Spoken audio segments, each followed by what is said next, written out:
Assalamualaikum warahmatullahi wabarakatuh. Oke, seperti biasa sebelum dilanjutkan cerita pedang King Dao-nya, bantu Mimin tekan tombol like dan berkomentar juga. Terima kasih sudah dan sebelumnya. Gas. Bab 1595. Pemberontakan.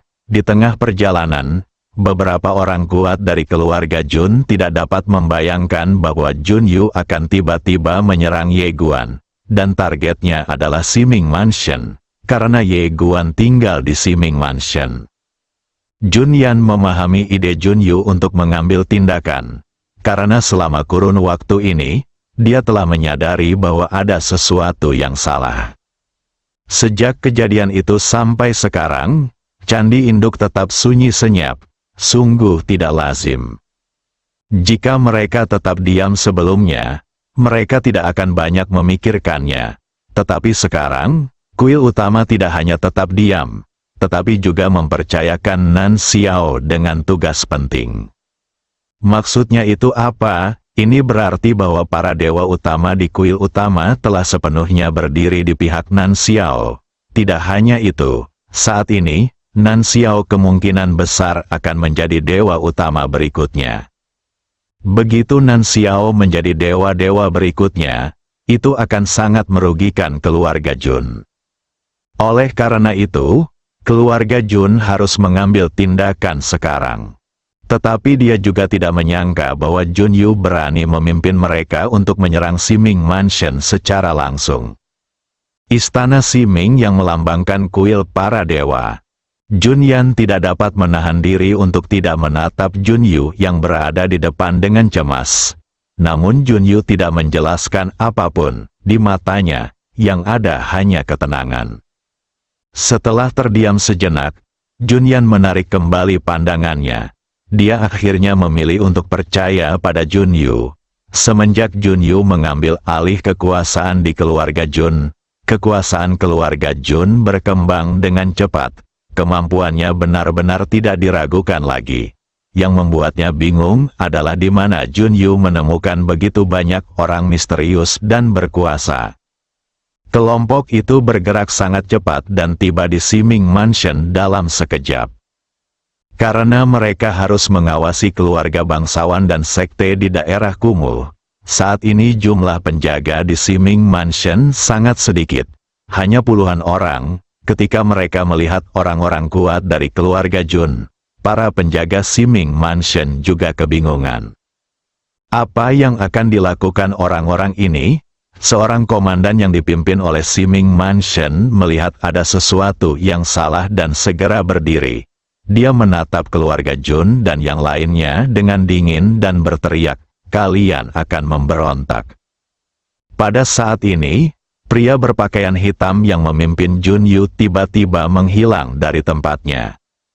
Pupil mata sang komandan tiba-tiba mengecil, dan dia hendak bergerak, tetapi pada saat berikutnya, seberkas cahaya hitam menembus tubuhnya, seketika mengubahnya menjadi genangan darah. Bunuh secara langsung, di belakang Jun Yu, sekelompok prajurit keluarga Jun saling memandang. Itu benar-benar pembunuhan? Bukankah targetnya Ye Guan? Mengapa dia bahkan membunuh orang-orang dari Siming Mansion? Pemimpin Jun Yu tiba-tiba berkata, "Pergilah temui Tuan Ye." Sekelompok orang kuat langsung menyerbu istana Siming. Daerah kumuh, Nan Xiao yang sedang berpatroli tiba-tiba berhenti. Ruang di depannya bergetar sedikit. Saat berikutnya, wajahnya berubah drastis. "Sial, keluarga Jun benar-benar memberontak. Semua orang ikuti aku." Setelah berkata demikian, ia memimpin semua orang kuat di medan perang untuk terbang ke angkasa. Di suatu tempat, Sang Mei tiba-tiba menatap ke langit, dan melihat Nan Xiao dan yang lainnya bergegas menuju langit. Dia sedikit mengernyit. Di dalam aula tertentu, Ku Jin tiba-tiba berdiri, melihat keluar, dan berkata dengan kaget, "Keluarga Jun memberontak." Lelaki berjubah putih yang tidak jauh darinya menyipitkan matanya sedikit, juga sedikit terkejut. "Pemberontakan? Wajah Kujin muram. Ya, setelah mendapat konfirmasi Kujin, Bai Pao langsung berdiri. Dia sedikit tidak percaya. Apakah Nona Jun ini gila? Apa yang akan dia lakukan? Kujin menatap keluar. Apa yang wanita ini coba lakukan? Setelah berkata demikian, dia seakan menyadari sesuatu dan segera berteriak, "Seseorang kemarilah." Begitu dia selesai berbicara, puluhan ahli tingkat atas muncul di tempat kejadian, masing-masing dengan aura yang tak terduga. Tunggu sebentar, pria berjubah putih itu tiba-tiba menghentikan Kujin dan berkata, "Bos, tunggu sebentar." Kujin menoleh dan menatap laki-laki berjubah putih, yang tatapan matanya suram. Target wanita itu adalah Ye Guan dan Nan Xiao. Dan karena dia mempertaruhkan segalanya untuk melakukan ini, dia pasti punya kartu truf. Maksudku, kita bisa menunggu sampai Nan Xiao. Kujin terdiam. Sejak para dewa utama di atas meminta dia dan Gehan untuk membantu Nan Xiao, dia tahu bahwa Nan Xiao adalah dewa utama ketujuh. Ini hampir merupakan kesimpulan yang sudah pasti. Tentu saja dia dan Gehan tidak mau menerima ini. Lagi pula, dia dan Gehan telah merencanakannya selama bertahun-tahun, dan mereka tinggal selangkah lagi untuk membuat kemajuan lebih jauh. Tetapi sekarang, semuanya direnggut oleh Nan Xiao. Pada saat ini, dia secara alami mengerti apa yang dimaksud Bai Pao. Jika keluarga Jun benar-benar menyingkirkan Nan Xiao, itu sama saja dengan menyingkirkan pesaingnya. Akan tetapi, saat pikiran itu muncul, ia langsung padam dengan paksa oleh dirinya sendiri. Kujin berkata dengan suara berat, "Jubah putih, pria sejati dapat melakukan apa yang dia inginkan dan tidak melakukan apa yang dia inginkan. Dalam menghadapi masalah sebesar ini, bagaimana mungkin aku hanya melihat kepentingan pribadiku? Semuanya. Segera ikuti aku ke Siming Mansion." Setelah berkata demikian, dia hanya menjentikkan lengan bajunya dan berjalan keluar aula. Pria berjubah putih itu ragu-ragu sejenak, lalu mengikutinya keluar. Rumah Sima, Junyu datang keluar ruang pelatihan tempat Ye Guan berada. Pada saat ini, pintu ruang pelatihan perlahan terbuka dan Ye Guan berjalan keluar. Ye Guan mengenakan jubah sederhana dan tidak memegang pedang. Ketika dia melihat Junyu dan yang lainnya, dia sedikit terkejut. Karena dia tidak menyangka wanita di depannya begitu gila. Ini tidak ada bedanya dengan pemberontakan. Junyu menatap Ye Guan, ekspresinya setenang air. "Tuan Ye, kita bertemu lagi." Ye Guan tersenyum dan berkata, "Nona, apakah Anda begitu ingin membunuhku?" Junyu mengangguk, "Jika kita bisa berteman dengan orang sepertimu, itu akan bagus. Namun jika kita tidak bisa berteman dengannya, maka kita harus menyingkirkannya secepat mungkin." Ye Guan menatap mata Junyu dan tersenyum. "Lalu apa yang kamu tunggu?" "Dasar bajingan!" Jun Kuan tiba-tiba melangkah maju dan menunjuk Ye Guan dengan marah. "Kamu masih begitu sombong saat kamu akan mati. Aku akan mengirimmu untuk menemui ayahmu." Setelah mengatakan itu, dia bergegas maju dan meninju kepala Ye Guan dengan keras. Tetapi saat berikutnya, tertawa, sebelum semua orang bisa bereaksi, sebilah pedang menusuk langsung ke dada Jun Kuan. Kekuatan dahsyat itu menariknya mundur dan akhirnya memaku dia ke dinding di kejauhan. Mata Jun Kuan membelalak. Dia menatap Ye Guan dengan tak percaya. "Sial, kau benar-benar petarung hebat." Semua orang di lapangan juga agak terkejut. Ye Guan melirik Junyu, lalu tatapannya jatuh pada pria berpakaian hitam di sampingnya, dan berkata dengan penuh semangat, "Tuan orang kuat tingkat dewa, kemarilah." Setiap orang, di samping Junyu, pria berpakaian hitam itu berkata dengan suara serak, "Nona, Anda tidak mengatakan bahwa kekuatan orang ini telah mencapai tingkat dewa utama. Junyu berkata dengan tenang, kamu bisa menyesalinya. Pria berpakaian hitam itu menggelengkan kepalanya. Tidak. Maksudku, kamu harus membayar lebih. Junyu sangat murah hati, gandakan. Pria berpakaian hitam itu tertawa, terima kasih banyak, nona muda. Sambil berbicara, dia tiba-tiba melangkah maju. Saat dia mengambil langkah ini, tekanan mengerikan langsung menyelimuti Ye Guan. Di belakangnya, wajah sekelompok pria kuat tiba-tiba berubah drastis dan mereka semua mundur. Tekanan dari pria berpakaian hitam itu bagai derasnya air yang tak ada habisnya. Satu tekanan saja sudah cukup untuk membuat banyak orang di lapangan kesulitan menanggungnya. Seorang penguasa yang kuat di alam dewa. Namun, saat merasakan tekanan dari pria berpakaian hitam itu, Ye Guan malah makin bersemangat. Dia belum mengambil tindakan apapun sejak pertarungan dengan pemilik Dao Pen. Selama kurun waktu ini, dia berlatih dengan gila-gilaan setiap hari dan telah menghasilkan beberapa prestasi. Oleh karena itu, tangannya gatal untuk bertarung, dan sekarang dia akhirnya bisa bertarung dengan orang-orang kuat teratas dalam peradaban ini. Ye Guan juga maju selangkah. Saat dia melangkah, suara pedang tiba-tiba bergema di seluruh lapangan. Lalu semua orang melihat sebilah pedang menyala secepat guntur melesat ke arah laki-laki berpakaian hitam itu. Ketika mereka merasakan kekuatan pedang Ye Guan yang mengerikan, semua prajurit keluarga Jun yang hadir sedikit tidak percaya.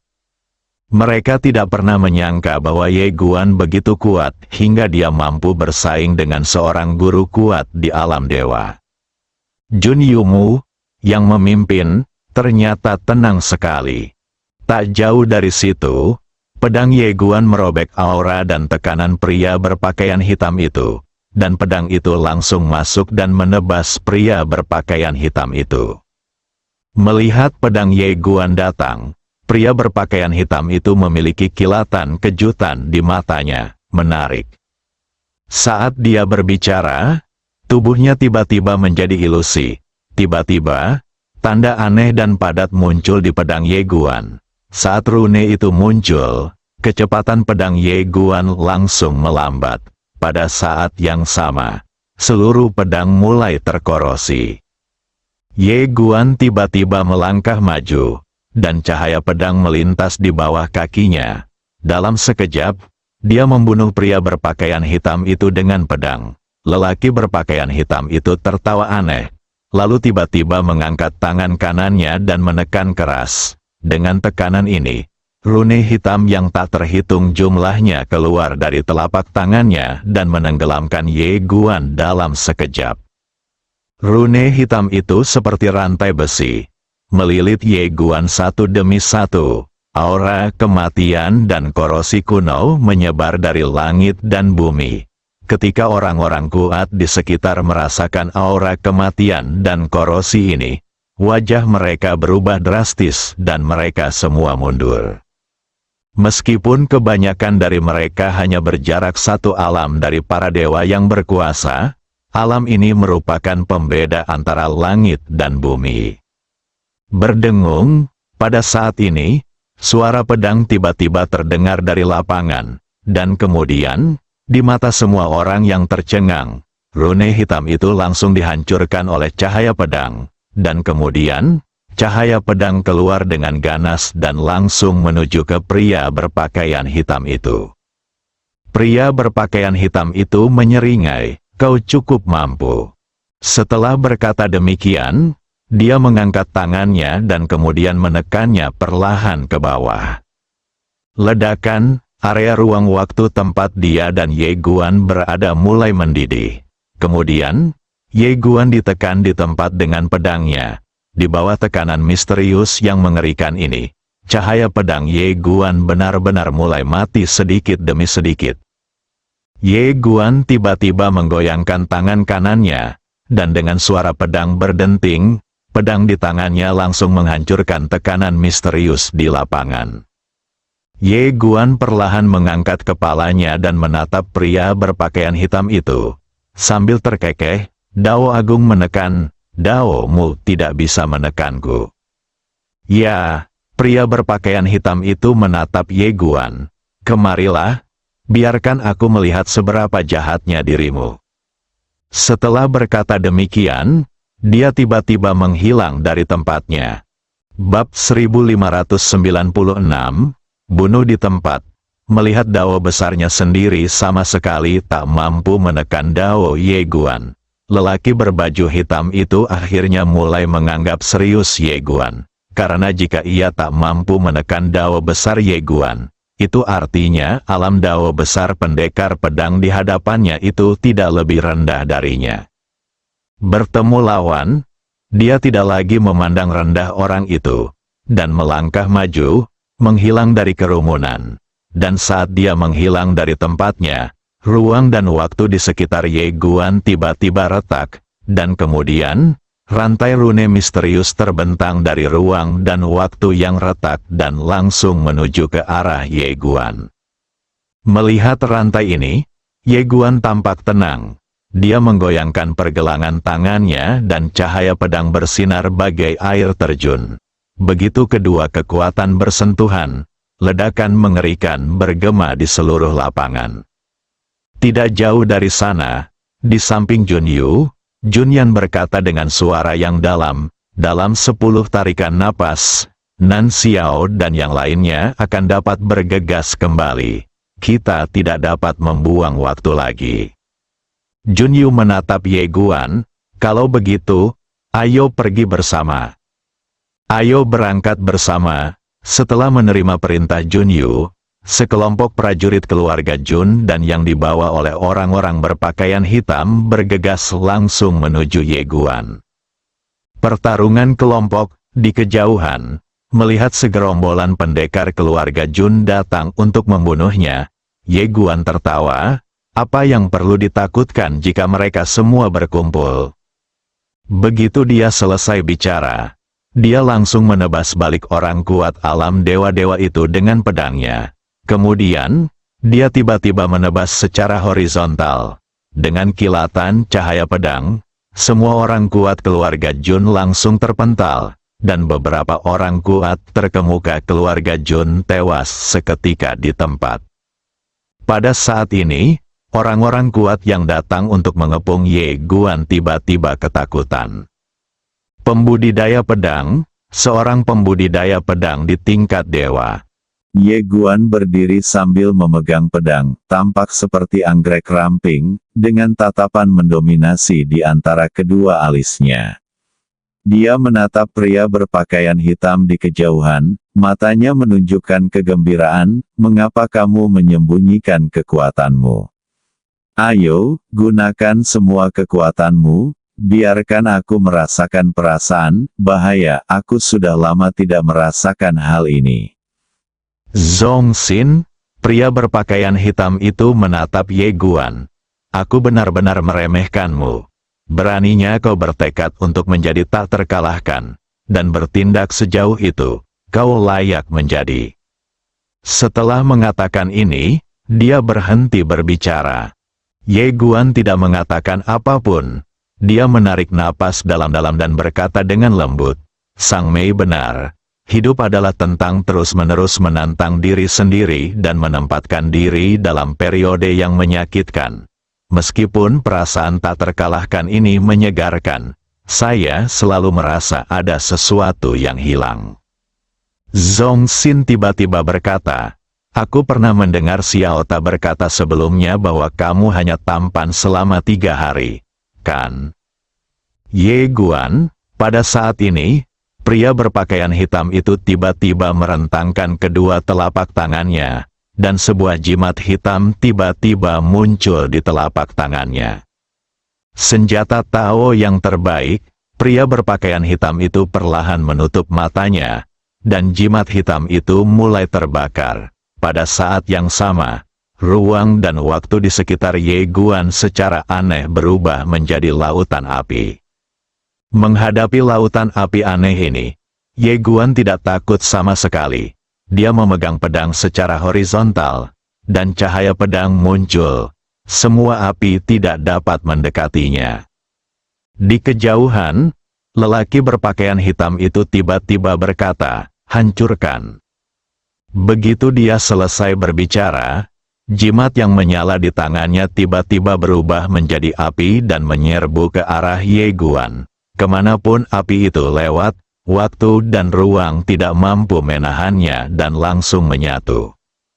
Ye Guan menusukkan pedangnya ke depan dan langsung menusukkannya ke jimat yang menyala itu. Pada saat ini, kekuatan dao besar tiba-tiba muncul dari jimat yang menyala-nyala, dikombinasikan dengan kekuatan dao agung dari pria berpakaian hitam. Ini merupakan superposisi dari dua kekuatan. Perpaduan manusia dan energi Tao tertinggi, kekuatan tempur yang diperlihatkan jauh melampaui orang kuat alam dewa utama biasa. Aura mengerikan dari Dao besar menerjang Ye Guan bagai ombak. Cahaya pedang yang dilepaskan Ye Guan mulai menghilang sedikit demi sedikit di bawah kombinasi pria berpakaian hitam dan senjata Tao tingkat atas. Senjata Tao tingkat atas. Benda suci tingkat ini setara dengan dewa yang kuat, dan bila digunakan oleh orang yang memurnikannya, kekuatannya bahkan lebih mengerikan. Pada saat ini, pedang kemauan Ye Guan tidak dapat lagi menahan kekuatan pria berpakaian hitam itu. Pada saat ini, Ye Guan perlahan menutup matanya. Saat berikutnya, wajah pria berpakaian hitam itu tiba-tiba berubah. Pedang Ye Guan benar-benar menembus senjata Tao tingkat atas miliknya seperti hantu dan langsung membunuhnya di depannya. Pada saat ini, senjata Tao tingkat atasnya tampaknya telah diperbaiki oleh sesuatu. Tertawa, sebelum semua orang bisa bereaksi, mereka melihat pria berpakaian hitam itu mundur dengan kasar. Saat dia mundur, cahaya pedang menyambar dadanya. Orang-orang kuat keluarga Jun semuanya kebingungan. Mereka terbunuh. Hanya pemimpin Junyu yang tetap tenang. Melihat Junyu begitu tenang, para prajurit keluarga Jun lainnya menenangkan pikiran mereka dan tidak panik. Tak jauh dari situ, Ye Guan mendongak menatap pria berpakaian hitam itu. Di balik pakaian hitam itu terdapat baju besi emas. Pada saat ini, ada bekas pedang yang dalam pada baju besi emas itu. Senjata Tao yang terbaik, dua senjata Tao kelas atas. Ye Guan mengerutkan kening. Orang ini sebenarnya sangat kaya dan latar belakangnya pasti luar biasa. Dia melirik Junyu yang tenang di kejauhan dan tahu bahwa dia tidak boleh ceroboh, karena wanita ini sedikit tidak normal. Bagaimana mungkin? Pria berpakaian hitam itu menatap Ye Guan dengan tak percaya. Pedangmu ternyata dapat menunda waktuku. Cara waktumu ternyata dapat menekan waktuku. Ye Guan menarik pandangannya dari Junyu. Dia menatap lelaki berpakaian hitam di kejauhan dan berkata sambil tersenyum, "Kamu kaya dengan seperangkat senjata Tao kelas atas. Tidak seperti aku. Aku hanya punya menara dan pedang." Zhong Xin, pria berpakaian hitam itu berkata dengan dingin. Peralatan juga merupakan semacam kekuatan. Jika Anda sendiri tidak memilikinya, apakah Anda tidak mengizinkan orang lain menggunakannya? Ye Guan mengangguk. Itu masuk akal. Pria berpakaian hitam itu perlahan mengepalkan tangannya, dan aura yang kuat langsung menyelimuti Ye Guan. Dia hendak menyerang lagi. Namun pada saat ini, langit di kejauhan tiba-tiba retak, dan kemudian terdengar suara gemuruh. Siapa yang berani menyentuh saudaraku Ye? Begitu kata-kata itu terucap, sesosok muncul di tempat kejadian, merobek waktu dan ruang bagaikan guntur. Orang yang datang adalah Nan Xiao. Di belakang Nan Xiao adalah orang-orang kuat dari kuil para dewa yang dibawanya kembali. Selain itu, Ku Jin juga bergegas ke tempat kejadian bersama pengawalnya, diikuti oleh Ge Han dari dekat. Dan orang-orang kuat yang mereka bawa adalah kaum elit di antara kaum elit. Sekelompok orang kuat dari berbagai kuil langsung mengepung keluarga Jun dan orang kuat lainnya. Melihat kejadian ini, raut wajah para pembesar keluarga Jun mendadak menjadi sangat jelek, dan tentu saja banyak di antara mereka yang dipenuhi rasa takut. Baru pada saat itulah mereka sadar, mereka tampak memberontak. Semua orang kuat dari keluarga Jun memandang Junyu yang memimpin kelompok itu. Tetapi ekspresi Junyu masih sangat tenang, setenang batu. Nan Xiao yang bergegas mendekat merasa lega melihat Ye Guan baik-baik saja. Lalu, ekspresinya menjadi ganas. Dia berbalik untuk melihat Junyu yang tidak jauh darinya dan berkata dengan marah, "Beraninya keluarga Jun memberontak." Pemberontak, begitu kata-kata itu diucapkan, wajah semua orang kuat di keluarga Jun menjadi pucat. Kecuali sang pemimpin Junyu yang masih tenang, orang-orang lainnya sangat panik saat ini. Pada saat ini, Kujin berjalan ke sisi Nan Xiao. Dia menatap pria berpakaian hitam di kejauhan dan berkata dengan waspada, "Ada yang salah di sini." Nan Xiao terdiam. Dia tentu tahu bahwa ada sesuatu yang salah. Junyu berani melakukan ini. Dia gila atau punya kartu truf super. Dia tidak menganggap wanita itu gila. Junyu berjalan keluar perlahan-lahan. Dia menatap Ye Guan yang berada di samping Nan Xiao. "Aku tahu kamu sangat kuat, tapi aku tidak menyangka kamu begitu kuat. Sungguh mengejutkan." Ye Guan menatap Junyu dan berkata, "Kamu seharusnya cukup mampu." Junyu tertawa, tetapi tidak menanggapi kalimat ini. Sebaliknya, dia berkata, "Ye Guan, keluarga Junku dan kamu selalu terpisah." Ye Guan melambaikan tangannya dan langsung memotong pembicaraannya. "Nona Junyu, sekarang sudah seperti ini, tidak ada gunanya lagi bicara omong kosong. Aku tahu kamu berani melakukan ini. Kamu pasti punya kartu truf. Kalau kamu punya kartu truf, jangan bicara omong kosong lagi dan tunjukkan." Di sampingnya, Kujin tiba-tiba berkata, "Itu tidak benar." Semua orang menatap Kujin, yang juga menatap Junyu. "Aku baru saja mendapat berita bahwa sekelompok pria kuat telah menyerbu kota dewa dengan paksa dan menuju ke sini." Begitu kata-kata itu diucapkan, semua orang kuat dari kuil yang hadir terkejut. Sekelompok pria kuat secara paksa memasuki kota para dewa. Apakah keluarga Jun benar-benar akan mengerahkan seluruh klan untuk memberontak? Itu tidak benar. Kapan keluarga Jun menjadi begitu berkuasa? Nan Xiao menatap Junyu. "Apakah kamu membentuk aliansi dengan kekuatan tertentu?" Dia tahu bahwa dengan kekuatan keluarga Jun, mustahil bagi mereka untuk bersaing dengan kuil para dewa. Jadi, hanya ada satu penjelasan. Keluarga Jun telah bergabung dengan kekuatan misterius lainnya. Seseorang kemari. Pada saat ini, suara Gehan tiba-tiba terdengar tidak jauh. Begitu dia selesai berbicara, penjaga yang tak terhitung jumlahnya muncul dari segala penjuru. Mereka mengelilingi lapangan bersama-sama. Tidak hanya itu, beberapa pengawal kuat yang tengah menyendiri juga keluar dan bergegas menuju ke sisi ini. Kujin segera memanggil semua penjaga kuat yang sedang menyendiri. Pada saat ini, puluhan aura mengerikan tiba-tiba muncul di langit yang jauh, dan aura-aura itu menyapu ke sisi ini seperti gelombang. Merasakan aura mengerikan ini, ekspresi Nan Xiao dan lainnya di lapangan menjadi sangat serius, dan mata mereka penuh dengan ketidakpercayaan. Ada yang salah, karena di antara aura tersebut, mereka merasakan setidaknya ada 3 orang kuat tingkat dewa utama. Bagaimana itu mungkin?